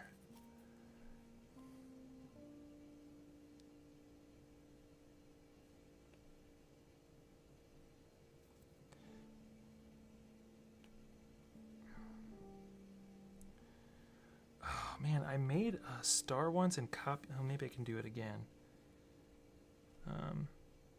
I know what I did last time. So you just go here, here. This isn't cheating, people. If you ever want to know, one of the biggest things I will ever tell you is it's okay to use references. It's okay to steal shapes and other things to help propel you in the right direction. Like, I'm just going to search star. I'm going to grab it. Work harder, not smarter. So I'm going to grab it. I'm going to take it. And I want to say thank you, Wikipedia.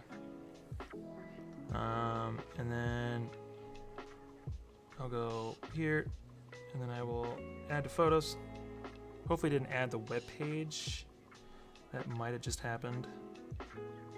Add. Nope, perfect. Now it's here, right? Boom. Star.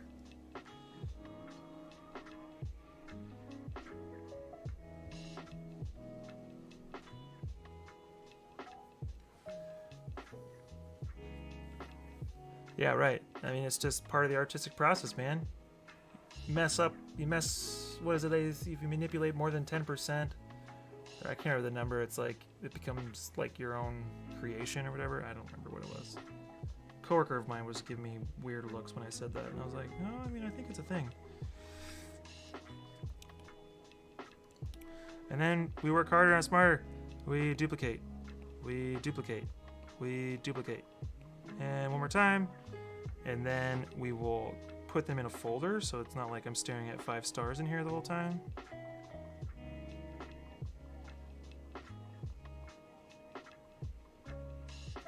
Dude, the world our kids are gonna grow up in, it's gonna be crazy, man. Who knows? It's gonna be so different.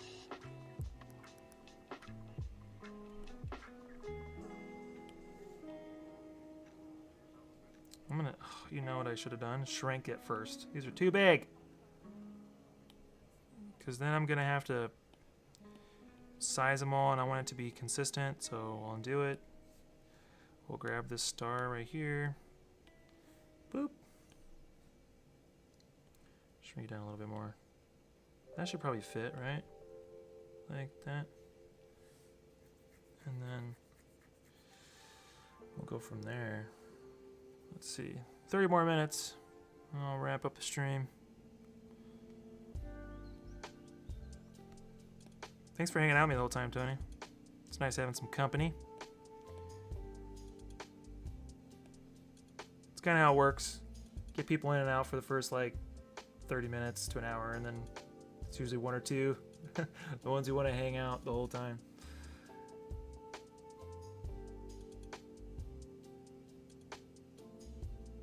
Yeah, dude. No, I didn't get mine until junior year in high school, man. That Nokia phone. My kids don't own any of that stuff, but yeah, they definitely do use it.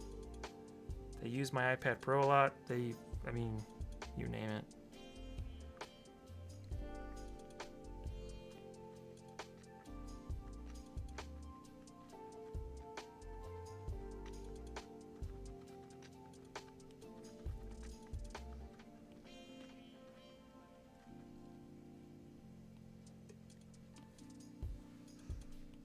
This is gonna take some effort. It'll be fun to actually tackle this one though. I've had this idea for a long time and just never really felt inspired enough to actually attempt it, but no better time than now, I'd say.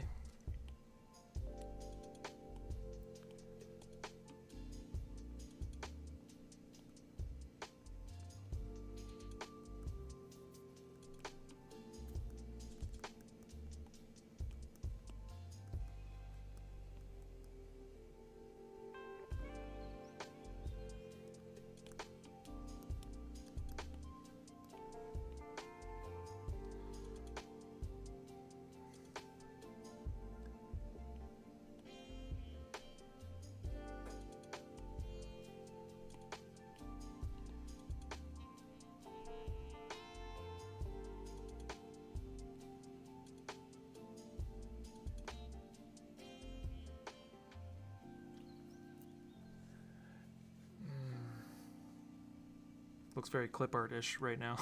That's probably because I'm actually using clip art.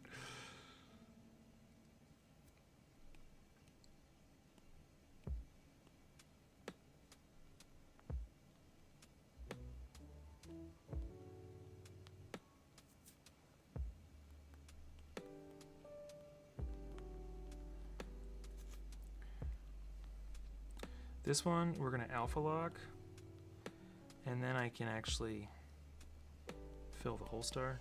There we go. That makes it look less like clip art. And then I can fill it halfway. Oh yeah. How do I want to do this? Okay, well first off, let's just do all the rest of the stars the same way. Alpha lock. Alpha lock just keeps it in its parameters. I cannot go outside the actual layers data, like whatever I did on the pen, even if it's half opacity, 20% opacity, just a dot on the page, I cannot draw outside of it. It makes it really convenient to do extra stuff inside without goofing up the shape. So now they're alpha locked, I can just go to each layer here.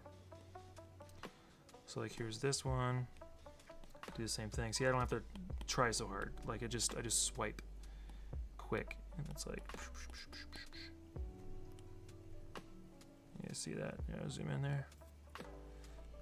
That's what I gotta practice more. I gotta remember that even if it's 1 or 10 people, it's like trying to draw with the conscious effort that is the viewer.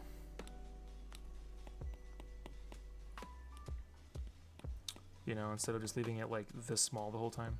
It's like, oh, let's zoom in so that you can actually see what I'm doing. Okay, there's that. So now I can go back down. Well, we'll name this one. We'll name it. We'll be official here. Stars. Yeah. And then I can collapse it, you know, so then I don't have to take up a ton of space. We could even name these center, you know, I won't go that far because they're in that order. So let's, oh, big mistake. Noob mistake. Whatever. Let's go. How do I want to do this? I think essentially, no. Hold on. First off, let's do a new layer. Nope, that's not what I want to do.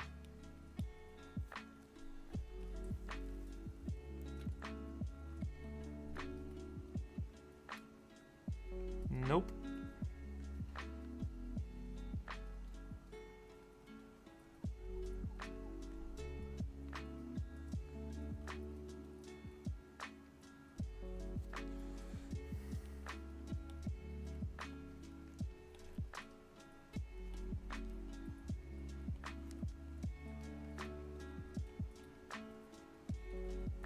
Actually, it needs to be dimmer at the top, brighter at the bottom, because if it's a hologram, it would be coming from the bottom brightness, if I remember correctly.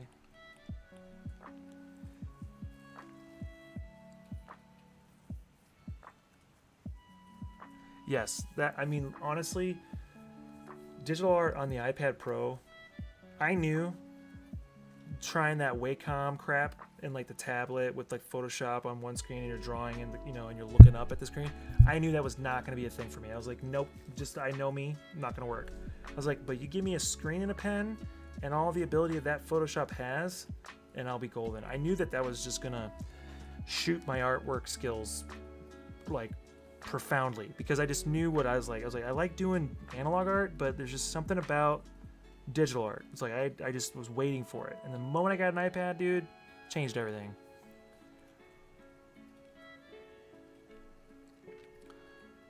So just, yeah, so it should be brighter at the bottom. And then the hologram will be like this unit that's gonna sit. I'll just sit up here or something, right?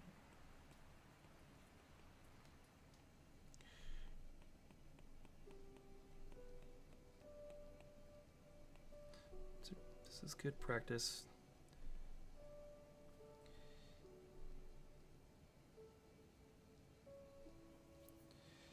I'm gonna need like some really fine-tuned pieces because it's like there's these like lasers that shoot out, right? So I'm gonna draw all these lines first. And then I'll do like all the fading effects on them after.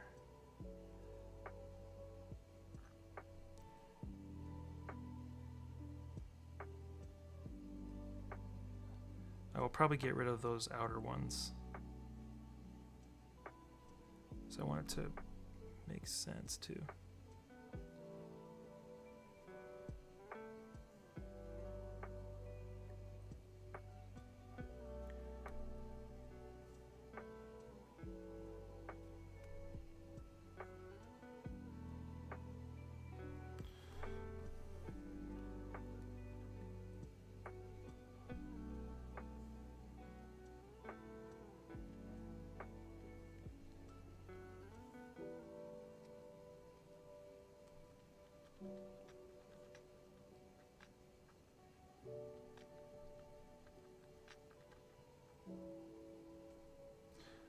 I'm really glad you enjoyed the conversation earlier, Tony.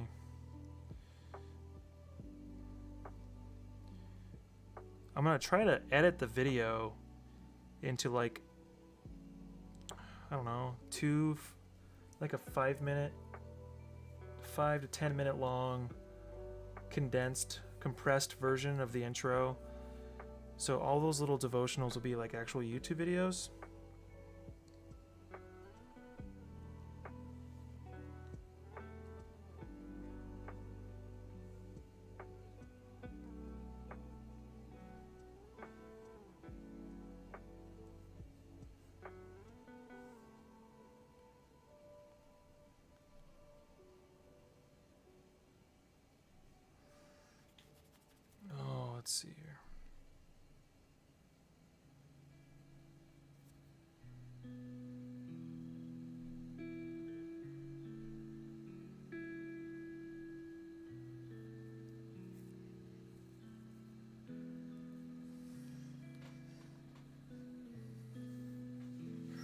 What do you mean? Like more produced, a little more structured, and not do it on Twitch at all?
All right.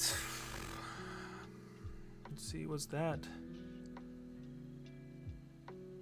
Where did that piece go? Where is that at? It must be over here.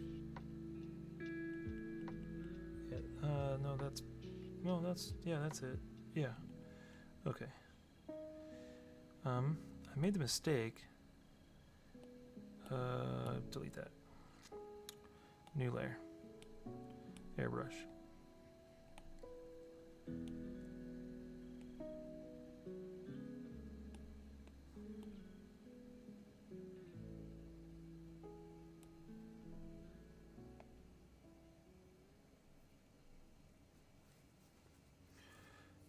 See what happens. Okay, so this is what a clipping mask is, Tony. Just, you know, hey, I'm going to teach you a thing or two. So you come here, you clip it, watch the edges. Clip. Boom. Clean as a whistle. Do the same thing here. But that's not going to work because this is going to need to come down to the bottom. Yes, there we go. Okay, so we're messing with the hologram. I accidentally combined two layers into one, and it's just a pain in the butt to try to fix it the other way, so we're just going to redo that whole thing, which is probably for the better, because now I can get it in the parameters in which these stars are in here.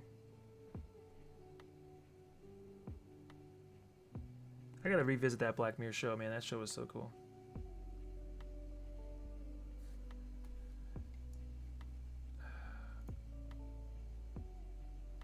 Yeah, I know. I don't know why I even record. It's so silly. My record always times out. I need to buy a hard drive just for my recordings.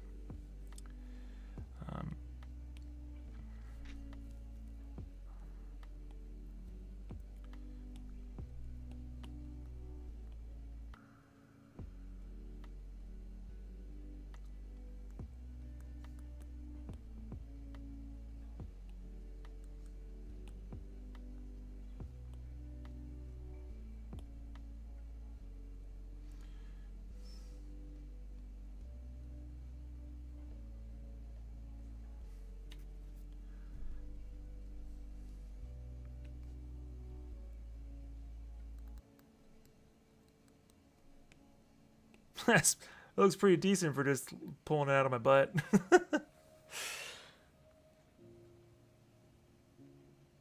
Yeah, it's a lot cleaner than painting canvas, man. Gosh, I'd get so frustrated painting. Tony would have no idea, because I can see things in my head exactly how I want it. And paint was just like this hurdle. It was like, it's not coming out the way I want it. And it's like, that's why when I knew I got the iPad, I was like, it's going to do what I want it to do. I just got to figure it out. Painting is cool, but it's just not for everybody. I had a coworker at the church I used to work at. He came up to me right after I got the iPad and he said, Miles, I'm just letting you know, like, this is going to be a game changer for your art. I'm like, I agree. I agree.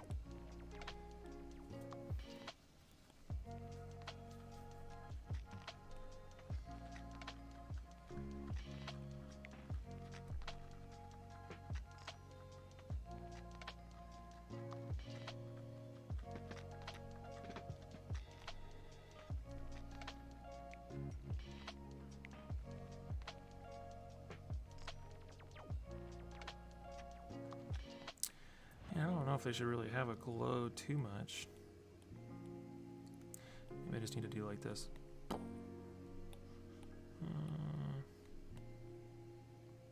Like, low disk space. Get out of here, Johnny. I don't want to record anymore. Oh, got a little cricket. I need to start having water down here, man. Get hoarse. My throat's getting all sore.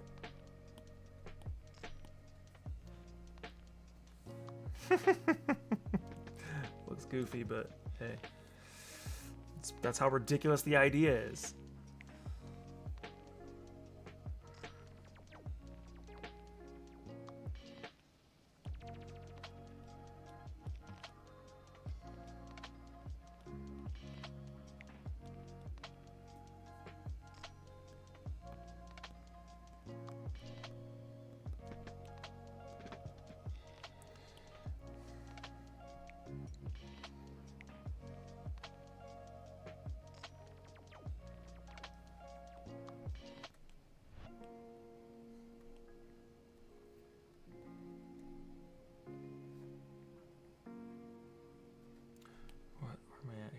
Let's do that, and then let's put it above here.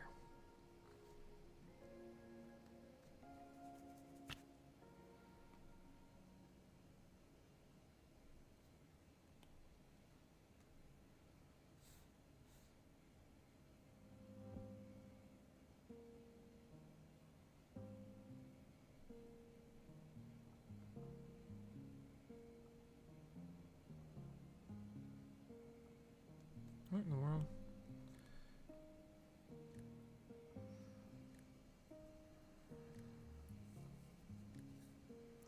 Okay, so with that color, we'll go boom, boom, boom, boom,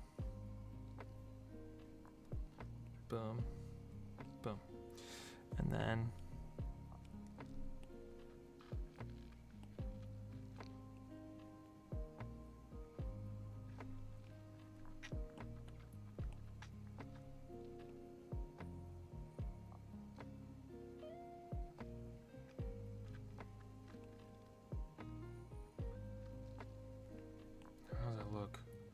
does it look ridiculous?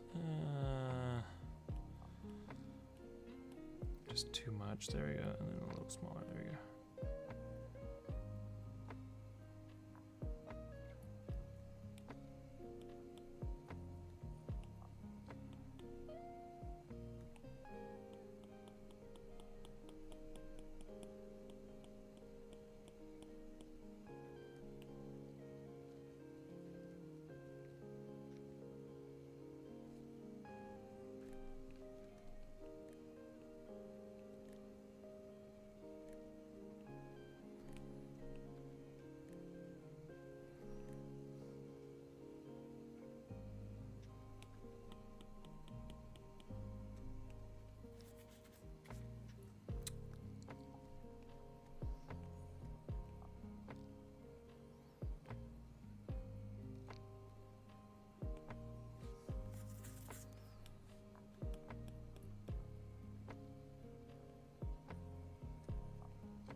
Ooh, yeah, that looks good. I like that. I need to come back and fix this.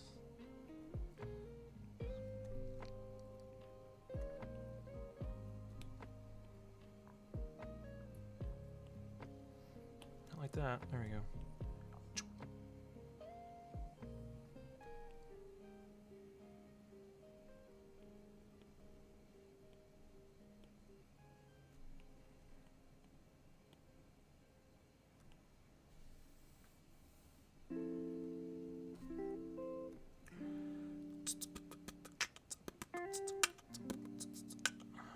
Let's see here.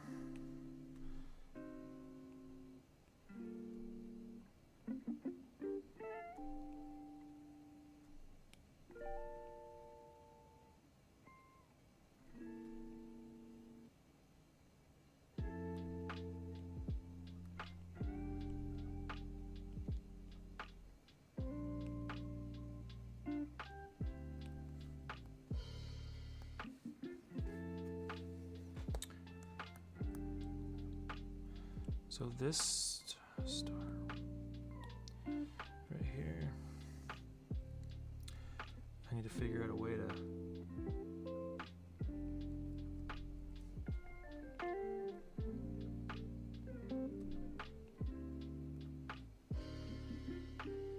I think we need to do like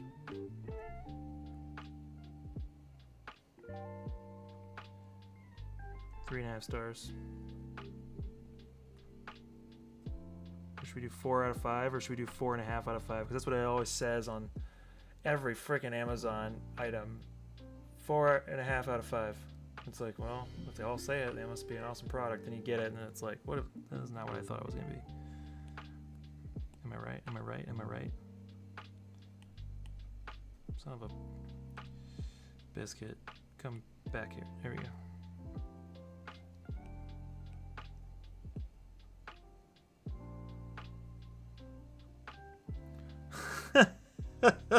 Shit, do like that. Just not quite good enough, man.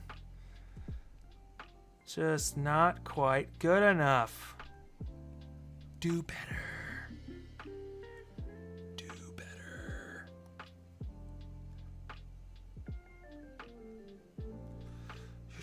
You're so close. Dude, Tony, that looks legit, right? That's awesome. Oh, you know, if you don't get a kick out of your own work, then you're not doing something right.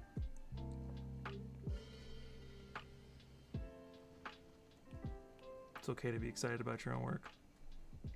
It means you're enjoying it.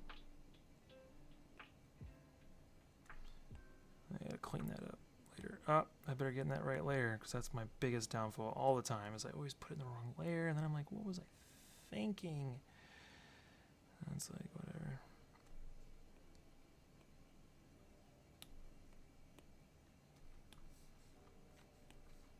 What I like about doing like cell block art, where it's like very flat shapes, is it helps my brain think methodically, because instead of like meshing everything together and it's trying to make it as realistic as possible, you're just trying to go for the most efficient effect that's going to convey your message. And I've just felt like I've worked a lot more efficiently, and I've come up with some decent artworks. They aren't like masterpieces, obviously, but like I'm proud of them. Like I'm like, oh yeah, like that looks like a finished piece of work. Like instead of like trying to do the most detailed thing possible, it's like that looks like glowing stars on top of a. I could go like even more detailed, but like why? You know, go for the composition, go for the story, as opposed to like.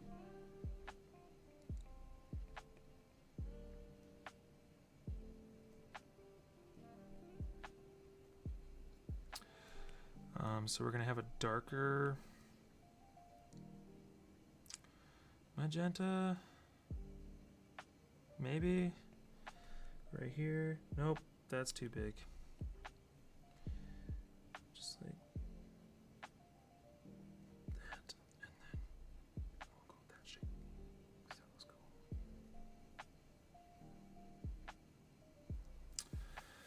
Yeah, 5 minutes left. On tonight's stream. Next stream is Monday, 9 p.m. Central. Drawn to games. I'm going to start a new game on Monday. Give No Man's Sky a week break, because I don't want to get sick of it, because I love that game so much. I just do not want to get sick of it. And artwork-wise, it's content for days. I mean, goodness gracious. Let's see here. Go to the right layer.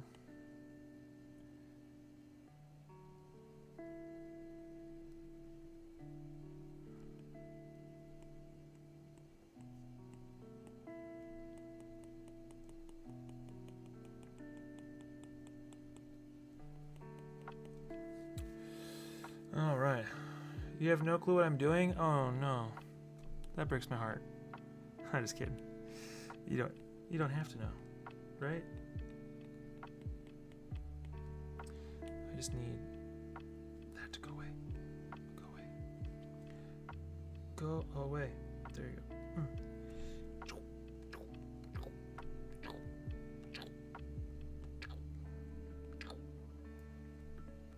don't even know if that's how I'm going to do it. I feel like it's too bulky.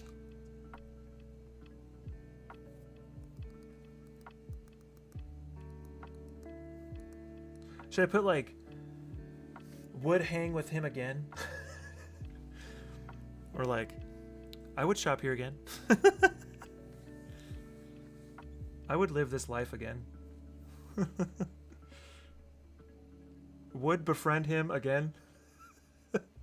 Would marry him again.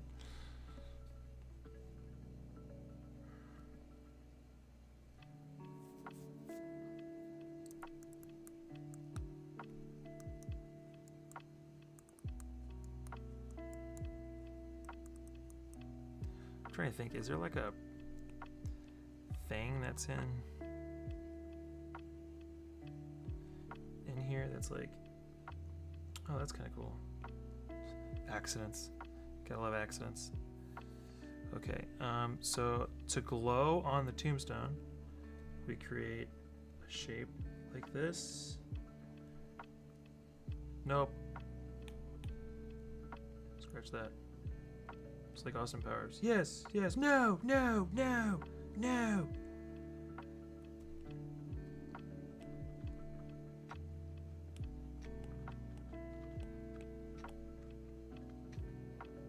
He was he was okay. Oh my god, that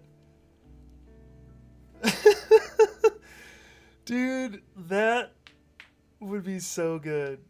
I should go, like, you know what would be a good stream is just look at some Amazon reviews of stuff and then like come up with ideas to put as the title of the artwork. Maybe that should just be the title of the artwork, Tony. He was okay. Oh, that's good. That's good stuff, man. That's good. That's some good stuff. Do you think it's too big? Maybe the stars are too big. Maybe this whole thing is too big. I don't know. What do you think? I was thinking I'm gonna put this in a layer.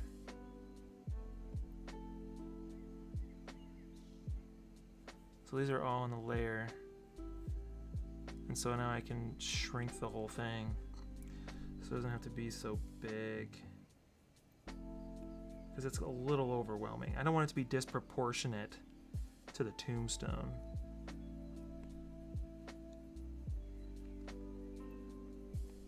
That feels like an appropriate size. And then go to this one.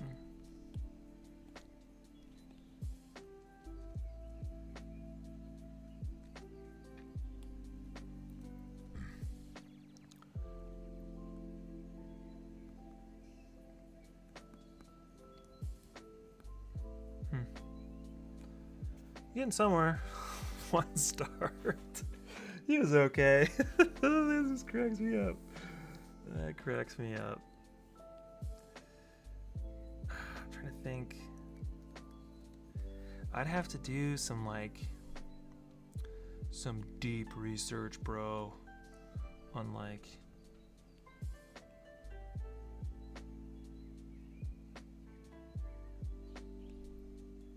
that's so jank.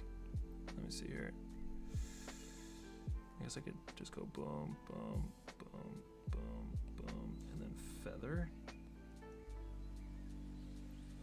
That's interesting.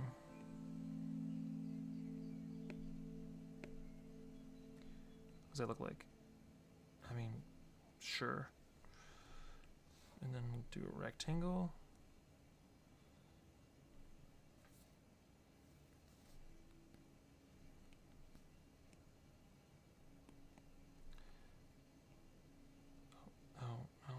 No. Stop.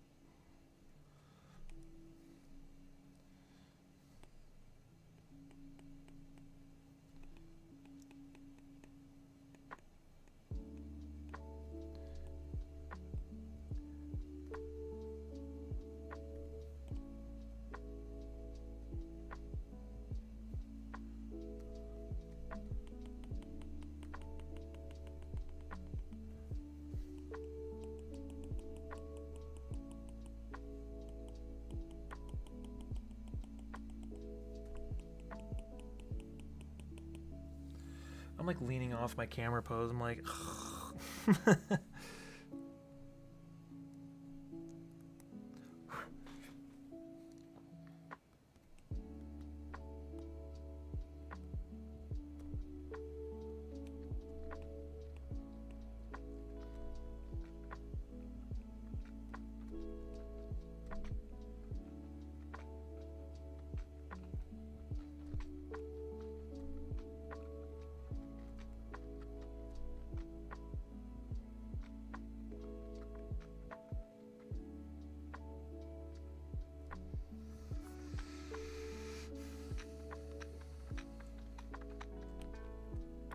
what if I go in here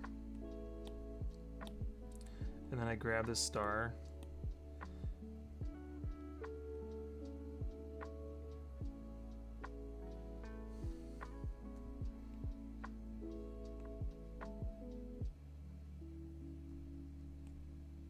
It's a good time. He was okay. Hey, you know, these... Oh, gosh. Oh, man, this could go so many directions. It's kind of overwhelming. I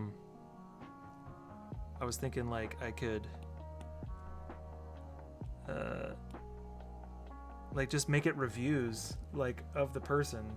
Like, the 1-star review. He was okay, and just write it in there.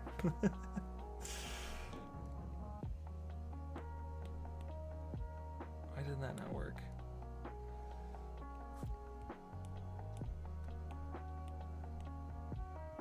Oh, see, that just like totally...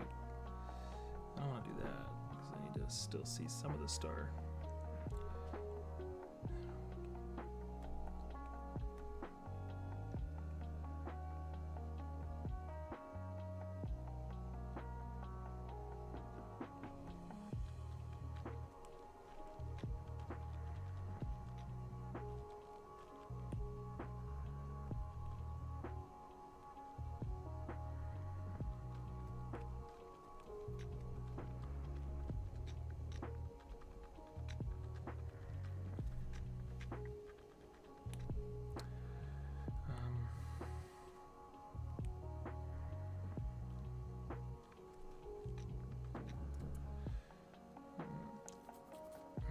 I'm gonna definitely have to do some research on neon and fluorescence and all that, because it looks okay, but it's like definitely looking flat for sure. But I also didn't do any background yet. I haven't done anything really close to that.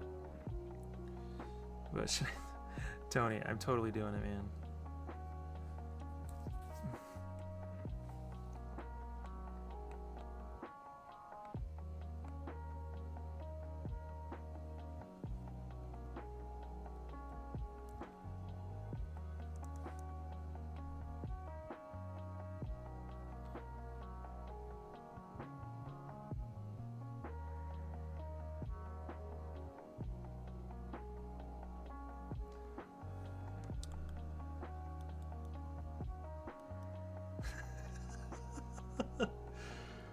Oh, that's great.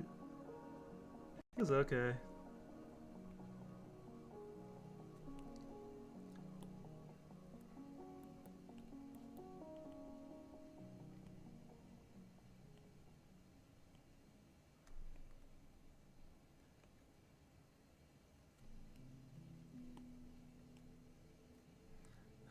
It's driving me nuts. That's something I don't really care for, is how this looks. Oh yeah, I was supposed to stop like 5 minutes ago, so I'll wrap it up here in a second.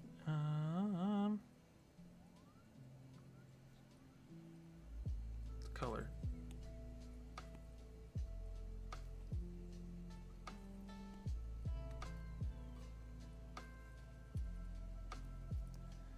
Yeah, I know. That's what happens when you don't use references, man. It's all good. I'll figure it out. He was okay. He was okay.